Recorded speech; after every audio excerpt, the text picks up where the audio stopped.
या बातमीचे प्रायोजक आहे डॉक्टर योगेश राठोड यांचे Aadhaar critical care hospital, Vijapur road, Solapur.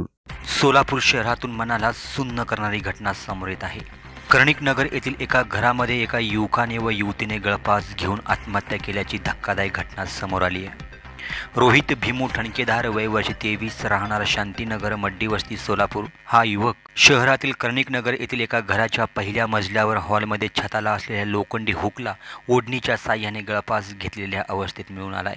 धक्कादायक बाब म्हणजे याच घरात अश्विनी केशापुरे, वय वर्ष 23, राहणार मुक्काम पोस्ट शिरूर, तालुका जिल्हा बागलकोट, कर्नाटक, या युवतीने छताला ओढणीच्या साह्याने गळफास घेऊन आपली जीवनयात्रा संपवली आहे। सायंकाळी 6च्या सुमारास MIDC पोलीस स्टेशन येथील पोलीस हवालदार गायकवाड यांनी अश्विनी केशापुरे हिला सुद्धा बेशुद्ध अवस्थेत शहरातील सिव्हिल रुग्णालयात उपचारासाठी दाखल केले असता दोघेही तरुणी उपचारापूर्वीच मयत झाल्याचे डॉक्टरांनी सांगितलं आहे।